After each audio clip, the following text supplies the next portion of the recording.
Ayan mga paps, puno ng mulberry ko yan. Gagawin ko dyan, medyo mataas na. Ulitin ko na lang yung ginawa ko na yan. Na-try ko lang yan. Nag-ugat naman siya. Kaya yun, hopefully, sana mapadami ko siya. Para marami akong puno. Kasi nakita ko doon sa iba, medyo mabababa lang eh. Pag namumunga, para mga gabewang lang. Yan. Kahit pa paano sana. Ayan. Hindi ko pa kinayasan yun. Basta nilagay ko lang na gano'n yun.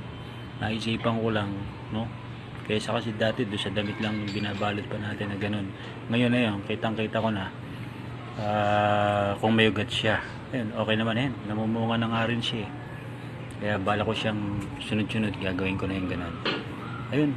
Kahit pa paano. Sana nakita nyo. Pagpapaugat na gano'n.